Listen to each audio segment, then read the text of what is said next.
Bonsoir. Tout d'abord, votre analyse sur ce premier tour. À l'annonce des résultats à 20 heures, on a tous eu un sentiment de déjà-vu, pas vous?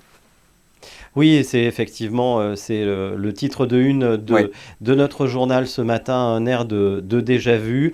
Un match retour qui Mhm. était annoncé de longue date, hein. Cela fait des mois, voire des années qu'on nous annonce la revanche entre Oui. Marine Le Pen et Emmanuel Macron. Et c'est effectivement le scénario du second tour, alors avec une situation un peu différente, hein, Mhm. puisque Mhm. Emmanuel Macron est un peu plus haut que ce que disaient les sondages dans la dernière ligne droite. Marine Le Pen obtient un score important aussi, et la configuration est en tout cas très différente d'il y a 5 ans. Mhm. Emmanuel Macron n'est plus le petit nouveau qu'il était en 2017. Marine Le Pen, on l'a vu, c'est en quelque sorte dédiabolisé. Son image a été Voilà, tout fait pour ça, oui. lissée et elle apparaît plus apaisée. Mhm. Donc c'est un match qui, avec les mêmes acteurs, mais qui ne se présente pas de la même manière. Est-ce que la surprise, c'est finalement qu'il n'y ait pas eu de surprise? Parce qu'en règle générale, il y a toujours quelque chose auquel on ne s'attend pas. Là, finalement, ce sont les deux au premier tour dont on parlait, qu'on attendait. Sur les finalistes, effectivement, il n'y a pas eu de surprise. Ensuite, les surprises, il y en a dans les scores des autres, dans le score très haut de Jean-Luc Mélenchon qui talonne Marine Le Pen, dans le score très très faible de Valérie Pécresse et des Républicains, Mhm. d'Anne Hidalgo et du Parti Socialiste aussi.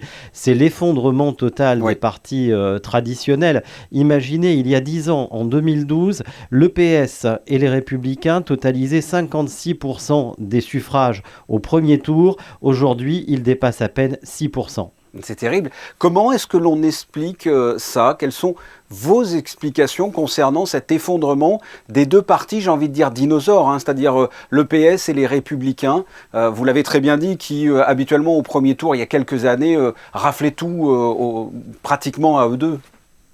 Il y a des raisons qui leur incombent. Pour les Républicains, il y a eu clairement un problème autour de l'incarnation et de la candidature de Valérie Pécresse. C'est un petit peu la même chose du côté d'Anne Hidalgo au Parti Socialiste. Ça n'a pas imprimé dès le départ. Et il y a Mhm. des éléments qui sont liés à Emmanuel Macron qui a poursuivi son entreprise de dynamitage des partis traditionnels qui ont totalement implosé.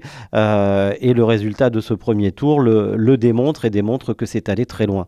Votre analyse également en ce qui concerne les Alpes-Maritimes par rapport au reste de la France. Il y a eu des différences, notamment Marine Le Pen qui arrive en tête. Alors Marine Le Pen arrive en tête, effectivement, avec un score de l'extrême droite très haut dans les Alpes-Maritimes. Si on additionne celui de Marine Le Pen, celui d'Éric Zemmour et de Nicolas Dupont-Aignan, c'est 45% pour l'extrême droite. L'autre fait marquant, c'est le naufrage complet des Républicains. Valérie Pécresse, dans ce qui était une des plus grandes fédérations républicaines de France, dépasse à peine son score national. Elle est un peu plus de 5%. Et on le voit, une grande partie des électeurs de droite sont allés vers Emmanuel Macron et l'autre partie est allée sur Éric Zemmour qui obtient quasiment le double de son score national dans les Alpes-Maritimes. Et vous attendiez justement à ce que les Niçois suivent Christian Estrosi pour un vote vers Emmanuel Macron?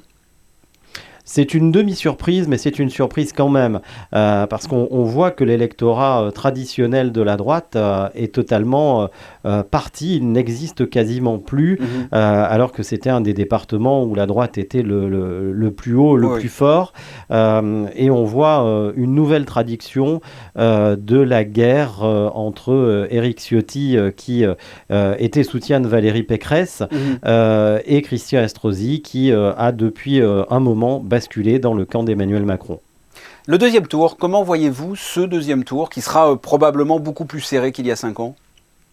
Oui, Emmanuel Macron le dit lui-même, hein, rien n'est fait, rien n'est joué. Il serait monté très prudent lors de sa déclaration hier soir.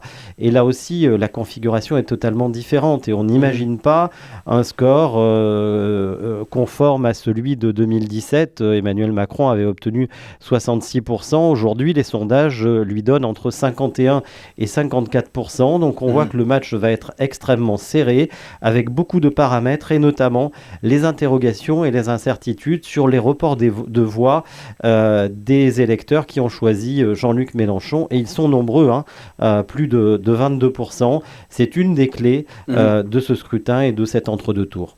Je le rappelle, vous êtes le directeur de la rédaction du groupe Nice Matin. Merci pour cette analyse, Denis Carreau. Merci.